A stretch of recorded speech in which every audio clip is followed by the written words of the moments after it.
මේක අහන්න. මේක අහන්න. ජපන් කේමනක් තියෙනවා මිනිස්සෙක් වුණාම ගහක් හිටවන්න ඕනේ. පොතක් ලියන්න ඕනේ. ළමෙක් හදන්න ඕනේ. ඇයි ගහක් හිටවන්නේ? තමන් මේ පරිසරයෙන් ගත්ත දේ ආපහු පරිසරයට දෙන යුතුයකමට තමයි ගහක් හිටවන්නේ. පොතක් ලියන්නේ. මේ ලෝකේ ඉන්නකම් තමන් ඉගෙන ගත්ත දේවල් තමන්ගෙන් පස්සේ ඉවර වෙලා යන්නේ නැති වෙන්න ඊළඟ ජෙනරේෂන් එකට ෂෙයා කරන්න. ළමෙක් හදන්නේ මානව ශිෂ්ටාචාරය ඊළඟ පරම්පරාවකටත් ගෙනියන්නයි දරුවෙක් හදන්න කියලා. ඔය තුනත් කරලා මැරෙන්න කලින් ලක්මාල් ධර්මරත්නගේ වාලම්පුරි චිත්‍රපටියත් බලන්න.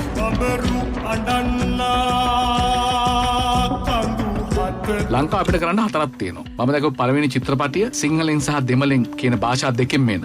සිංහලෙන් තමයි ඔරිජිනල් ෂූට් එක, දෙමළෙන් ඩබ් කරලා තියෙන්නේ. හොයන්න බෑ. ආයි මුල ඉඳලා දෙමළෙන්ම චිත්‍රපටිය කරා කියලා තමයි හිතෙන්නේ. ඒකේ ලාභනේ මේගොල්ලෝ අපේක්ෂා කරලා තියෙන්නේ මේ ජාතීන් අතර තියෙන අවබෝධය සහ අපේ කලාව, උඹලගේත් කලාව, උඹලගේ කලාව, අපිත් කලාව. අපි දෙමළ චිත්‍රපටි බැලුවට මම දන්නේ දමිළ සහෝදරයෝ සිංහල චිත්‍රපටි බලනවද කියලා. ඒක නෙමෙයි මේකේ තියෙන්නේ. දැන් අපිට තියෙනවා ඩොනල්ඩ් ට්‍රම්ප් සහ චීනය අතර, ඇමරිකාව චීනය අතර මේ පිටපතක් යනවා. පුදුම ට්විස්ට් ගොඩක් තියෙන්නේ. අන්තිමට හිතාගෙන ඉන්න එක නෙමෙයි ඩෙඩ්ලයින් එකට ඔන්න මෙන්න තීද්දි වෙන එකක් වෙනවා. ඉවර වෙන්න ඔන්න මෙන්න තීද්දි වෙන එකක් වෙනවා. ලක්මාල් ධර්මරත්න හදපු වාලම්පුරි